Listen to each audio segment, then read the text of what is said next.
Hello and welcome to Indus News live from Islamabad. I'm Jawad Tehami and these are the headlines.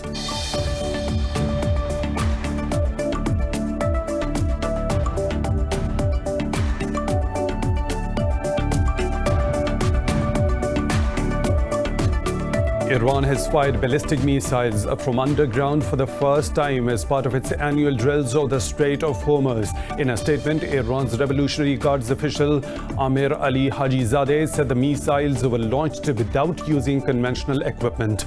The US termed the missile launch irresponsible as it caused 2 American bases to go on heightened alert.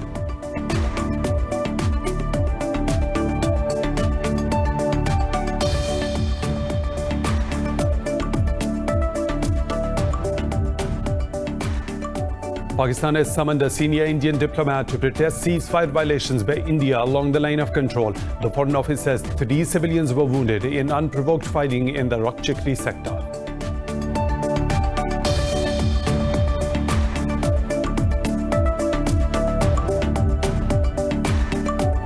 In occupied Kashmir, Indian troops have martyred 2 more Kashmiri youths in the Rajouri district. The occupying forces wounded another civilian during a military operation in the Nowshera area.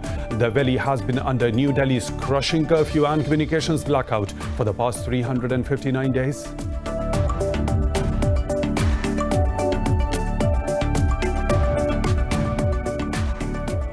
Iran has recorded 196 more fatalities from COVID-19 over the past 24 hours, bringing the nationwide death toll to over 16,300. Russia has reported 5,500 new infections, pushing its national tally close to 830,000, the 4th largest in the world.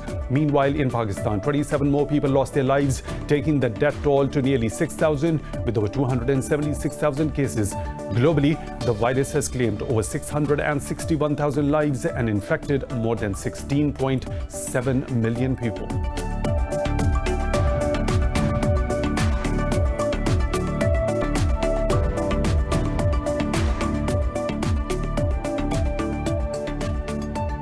The US has announced to slash its military presence in Germany by nearly 12,000 troops, relocating some to Italy and Belgium. In a briefing, Defense Secretary Mark Esper said around 6,400 soldiers will be sent home, while nearly 5,600 will be moved to other NATO countries. He said the move aims to reinforce NATO's southeastern flank near the Black Sea.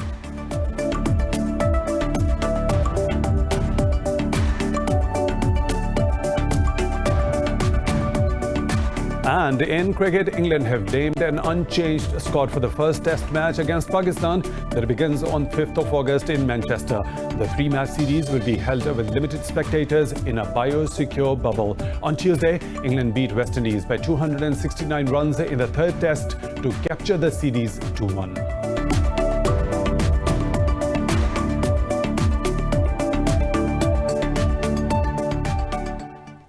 Those are the headlines and detailed stories right after a short break. Stay tuned.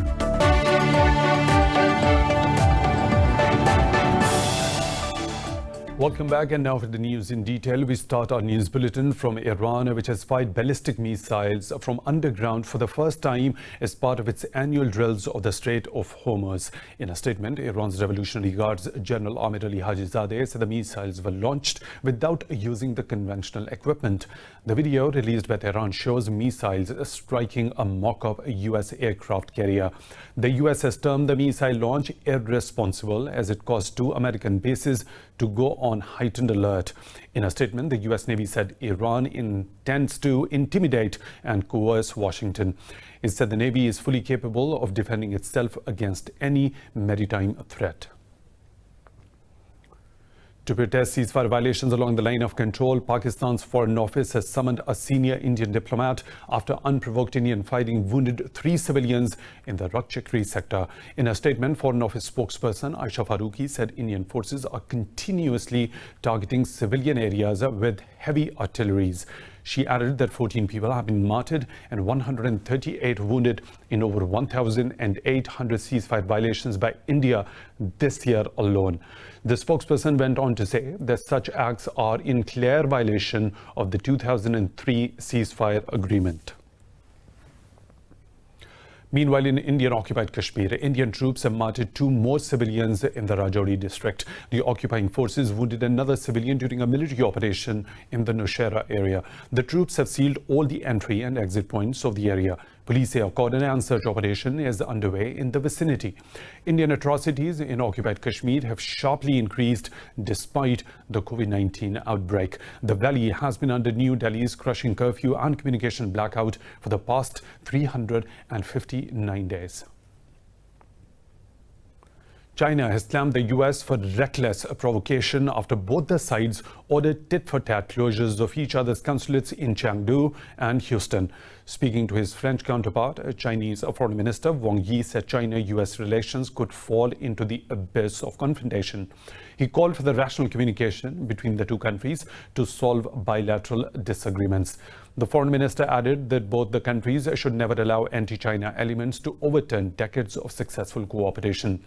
Sino-US relations have deteriorated in recent weeks in an intensifying standoff between the two after the closures of their consulates. China says the Diao Islands are its territory and it reserves the right to conduct law enforcement activities in the area. Foreign Ministry spokesperson Wang Wenbin says Beijing hopes all the relevant parties will do more to uphold stability. Wang was rebutting a US military commander's criticism of incursions in the territory, which is also claimed by Japan. The commander of US forces in Japan, General Kevin Schneider, said they can help monitor unprecedented incursions by Chinese ships in the area.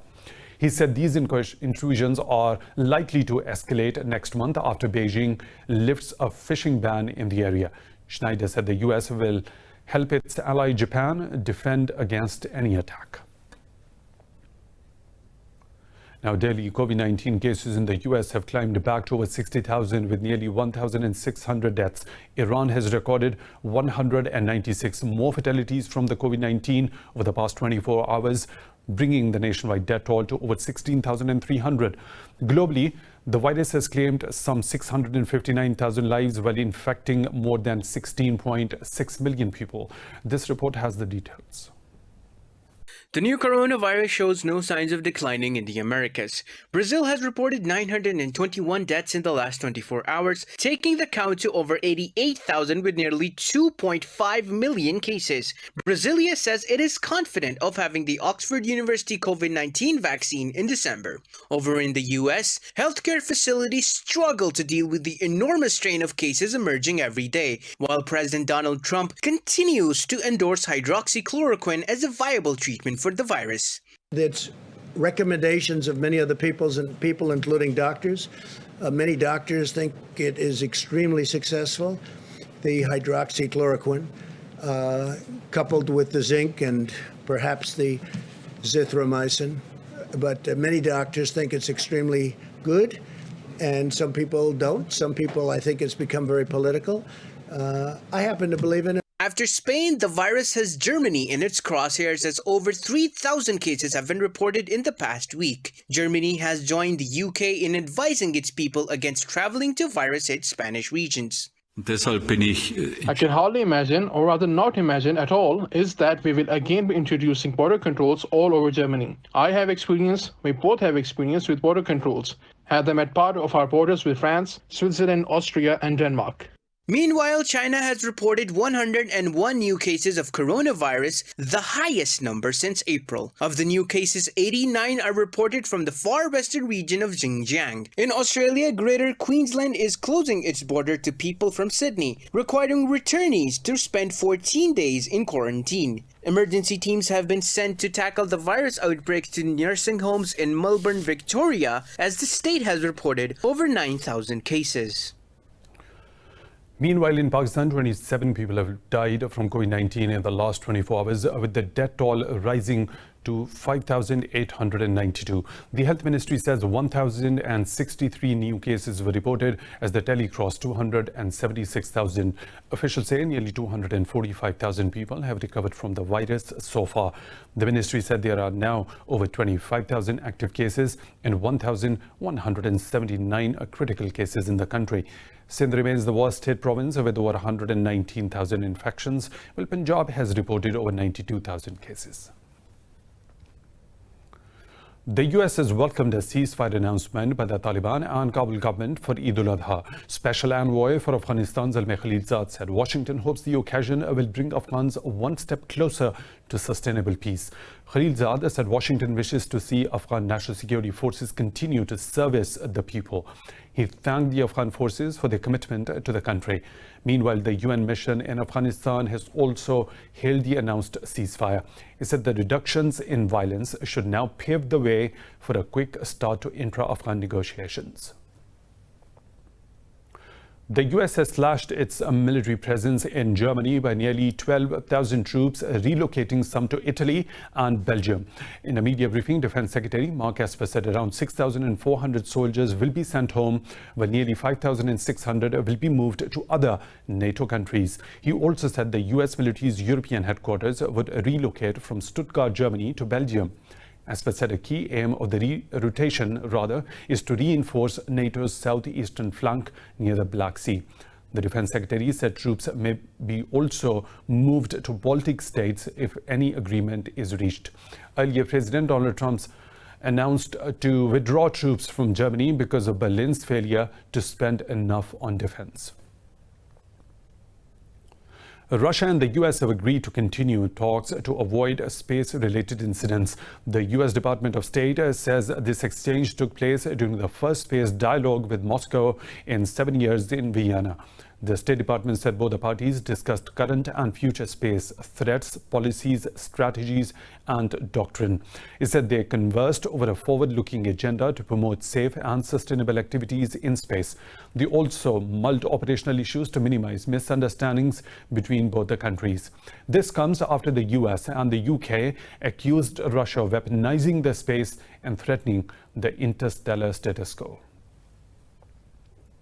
The Organization for Security and Cooperation in Europe says the new ceasefire for eastern Ukraine appears to have faltered. It said over 100 ceasefire violations have been recorded within days of it having gone into effect. It said the violations were carried out within Ukraine's Donetsk region. The Ukrainian army has accused Moscow-backed separatists of breaching the fragile truce, but the separatists denied the accusations. The OSCE monitors the conflict between the Ukrainian military and the pro-Russian rebel groups. Now, Turkey says it is ready to address the US F-35 concerns over Ankara's procurement of Moscow's S-400 missile defense system.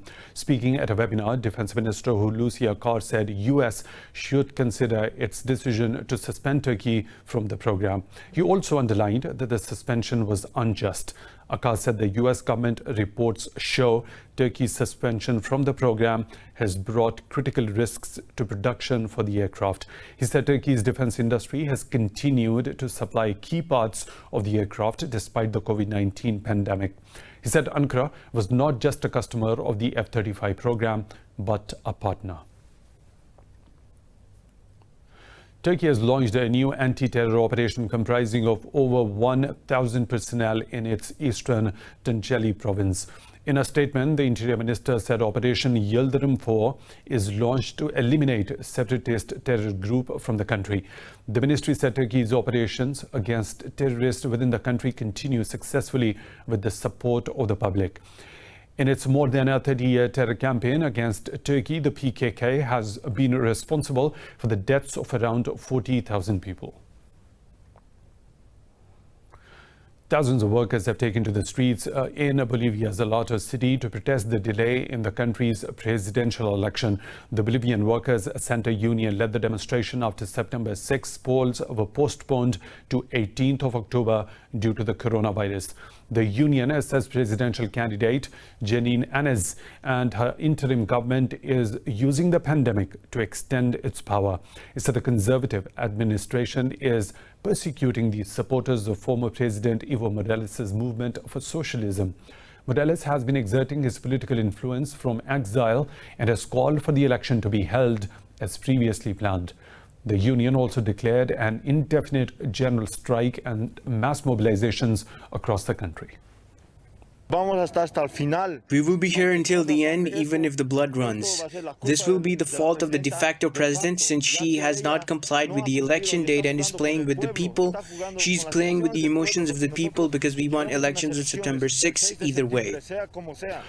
In Mali, 22 people have been killed and 21 others injured as a minibus collided with a dump truck. The accident took place on a national highway near the border with Guinea. In a statement, the Transport Ministry blamed the accident on excessive speed and violation of road rules. Earlier, 20 people were killed in 20th May after a minibus and a truck collided in the south of the country. Traveling by road is still the principal means of transport for people and goods in the landlocked Sahel nation of some 20 million people.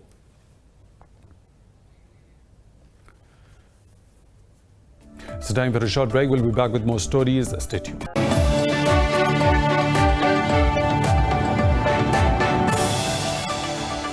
Welcome back. Yemen's government and the Southern Transitional Council have agreed to return to a stalled peace deal brokered by Saudi Arabia. The STC spokesperson Nizar Haitham said the separatists will give up their dreams of autonomy over southern Yemen to pursue the Riyadh agreement.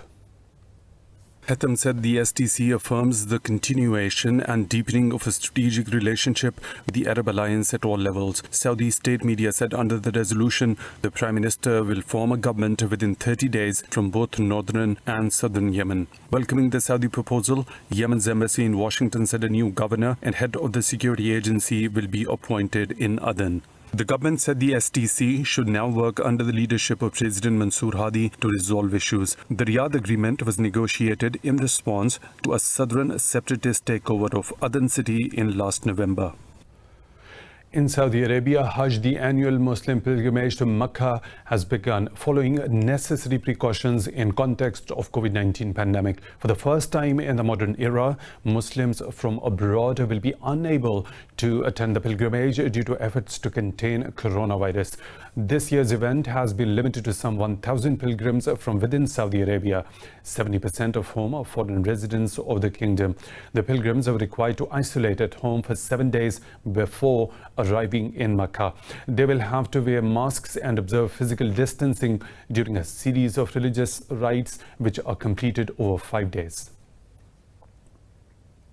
Health authorities in several Middle Eastern countries have confirmed more cases and related deaths because of the novel coronavirus. Saudi Arabia has recorded the highest number of COVID-19 cases among the GCC member states. The kingdom reported 1,759 new coronavirus cases, bringing the total to over 272,000 with over 2,800 deaths. Qatar confirmed 273 new cases, raising the total number of infections to over 110,000. While there are nearly 60,000 coronavirus patients in the UAE, Kuwait reports 754 new coronavirus cases, taking the total number of infections to over 65,000. The world's biggest nuclear fusion project, the International Thermonuclear Experimental Reactor, has entered its assembly phase in southern France. The $23.5 billion facility is a collaboration between China, the EU, India, Japan, South Korea, Russia, and the US.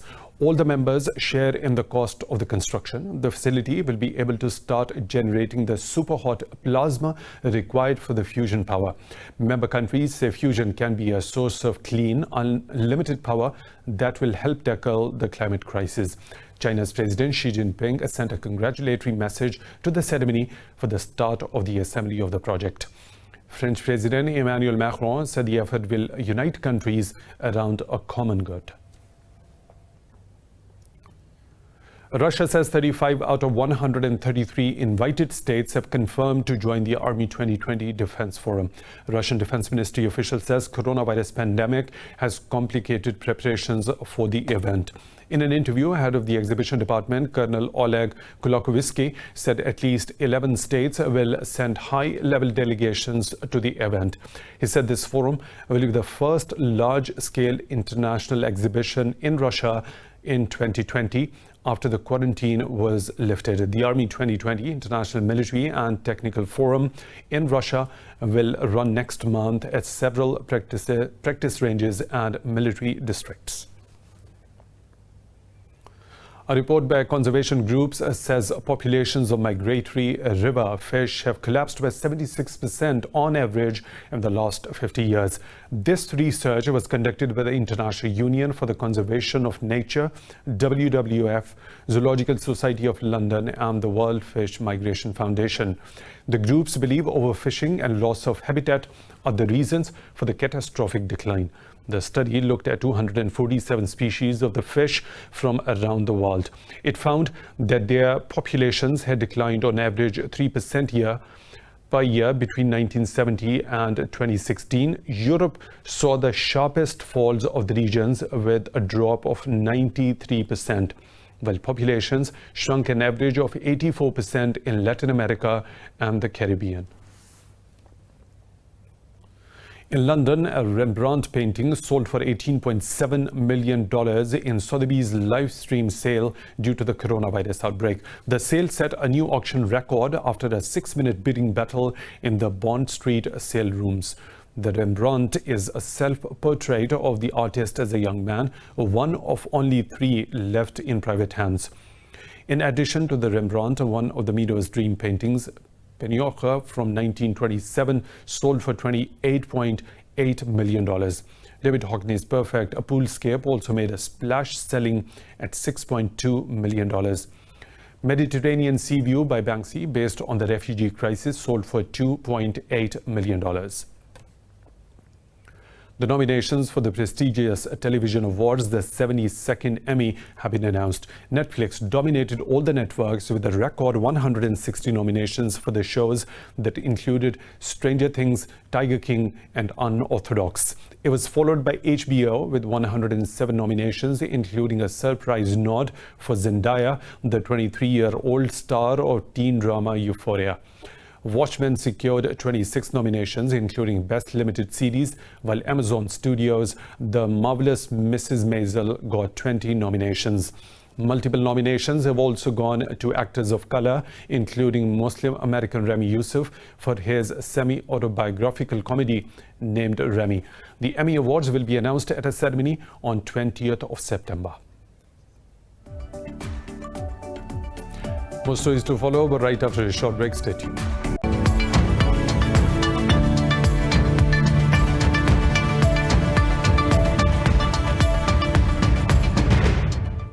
The outgoing country director of the World Bank in Pakistan has appreciated Islamabad's efforts to stabilize the economy. In a farewell meeting with Prime Minister Imran Khan, Pachamuthu Elangovan said Islamabad's response to COVID-19 pandemic was commendable. Elangovan thanked the Prime Minister for his support during his stay in Pakistan. He appreciated Islamabad's overall economic reforms. The Prime Minister appreciated the partnership with the World Bank. He wished the outgoing country director success in his next assignment. Airplane manufacturer Boeing's shares rose ahead of the company's quarterly earnings report. Analysts have predicted an estimated mean loss of $2.54 per share. Boeing is struggling to bounce back from troubled 737 MAX airliner problems and airline order cancellations as the travel industry has been decimated by COVID-19 virus. The company has missed on earnings per share in the past 3 quarters on revenue for 2 straight quarters. Boeing's shares have been down about 47% in the year to date and saw a 7.1% decline for Dow Industrials. Wall Street stocks have climbed over a slew of positive earnings updates and hopes for the government's coronavirus support plan. A surge in shares of AMD was among the top boosts to the benchmark S&P 500 and the Nasdaq Composite. The Dow Jones Industrial Average Index traded at a fraction higher. Meanwhile, oil prices rose after an industry report showed that crude inventories in the US fell against expectations.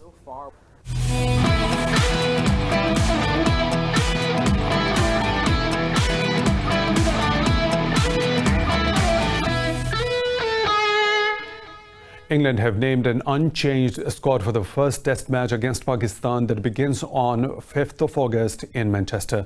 The ECB said the three-match series will be held with limited spectators in a biosecure bubble. The unchanged England squad will be led by Joe Root. National selector Ed Smith says England wants to have sufficient reserves inside the biosecure test match bubble. James Bracey, Ben Foakes, Jack Leach and Dan Lawrence have been named in the reserves. On Tuesday, England beat West Indies by 269 runs in the third test to win the series 2-1. In cricket, West Indies captain Jason Holder hopes England will reciprocate his team's visit with the tour to the Caribbean later this year. Holder said Windies had taken pay cuts due to the circumstances and an English tour will financially help a West Indian cricket board. The West Indian skipper urged richer cricket boards of England, Australia and India to host games as the smaller boards continue to struggle. In a tweet, a former West Indian captain Darren Sammy also urged England to reciprocate with the tour of the Caribbean. England Cricket Board had projected losses of up to $491 million before West Indies agreed to play the three-test series. And in football, Inter Milan beat Napoli by 2-0 in Italian Serie A clash at the San Siro. Fullback Danilo D'Ambrosio and star forward Lautaro Martinez were on target as the hosts stay second behind the champions Juventus. The hosts went ahead after 11 minutes when D'Ambrosio turned the ball home from Cristiano Biraghi's cutback. Napoli created lots of chances, but Martinez scored an incredible long-range goal in the 74th minute to seal the win. Meanwhile, free-scoring Atalanta beat Parma by 2-1 to close in on a 100-goal Serie A tally for this season. The win also extended Atalanta's unbeaten run to 17 league games, and the club will now need 2 more goals to match the record set in 1950.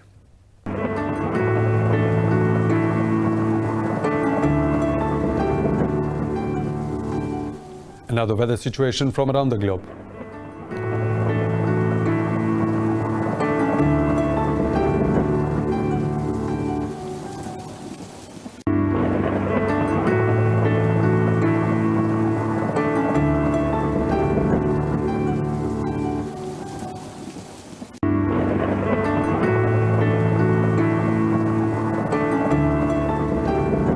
That is all for now. For the latest updates, you can follow us on social media at Indus News.